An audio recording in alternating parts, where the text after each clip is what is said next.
So the president of the WBC, Mauricio Suleiman, put out this tweet.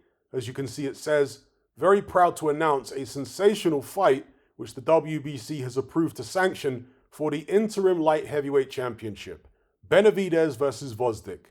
Wish the best of luck for both champions." Now, obviously, he's talking about Oleksandr Gvozdyk against David Benavidez. Now, this fight, as far as I'm aware at the time of recording this video, hasn't been officially signed. It hasn't been finalized, but there's obviously some interest in it from at least one of the parties, hence the WBC agreeing to sanction it, okay?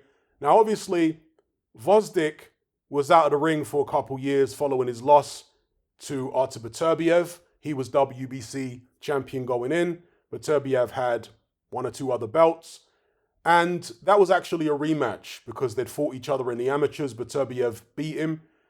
And many people noticed this at the time. I certainly noticed it. I think Tim Bradley and Andre Ward were on the commentary. They noticed it as well. And that is that Gvozdyk had the look of a man who was still under some type of psychological yoke from Artur Beterbiev. Like Beterbiev had one over him in the amateurs, and Gvozdyk still hadn't gotten over it. I think Tim Bradley and Andre Ward described it as like a big brother, little brother syndrome, where Gvozdyk just couldn't quite impose his will. He didn't quite have the mental strength to overcome what happened to him before against Artur Beterbiev. And I think a sign that that could be the case is the fact that he actually walked away from boxing afterwards. He was out of the ring for several years. So to me, that's an indication that maybe he was thinking, if Beterbiev's going to be the number one guy in the division, then I don't want to be in boxing because I can't beat this guy. But he's back now. Perhaps it's a money thing. Obviously, there's problems in his country. Maybe he's got some bills to pay, etc. And he returned to action back in, when was it? February of last year, February 11th.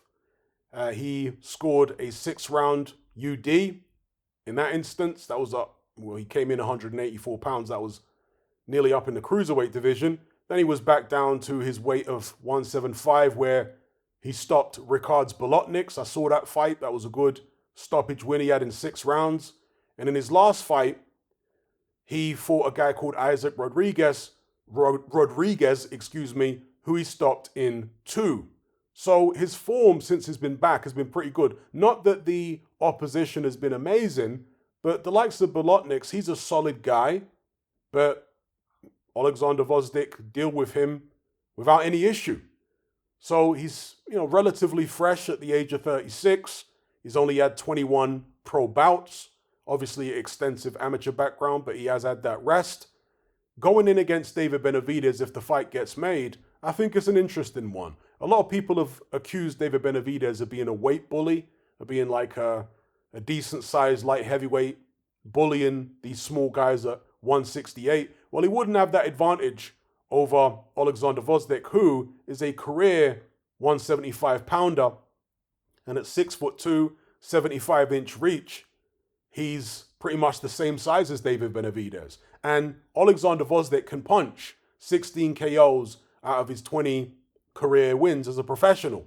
So it would be very interesting, I think, if this fight gets made. Very, very interesting to see whether Benavidez can do at 175 what he's been doing at 168, which is walking guys down, overwhelming them with power and strength and volume. Would that work against Gvozdyk? Again, he's got the age over Oleksandr Gvozdyk. He's only 27 years old. Gvozdyk, of course, 36, so 9 years older. But again, probably well preserved. We'll see. Let me know what you guys think about this potential fight in the comment section below. Who would you be picking? Oleksandr Gvozdyk or David Benavidez? Let me know. And, well, actually, before I finish, some boxing news outlets are reporting that the idea for Benavidez here is to try and become mandatory challenger in 2 weight divisions at the same time, to expedite a title shot, basically.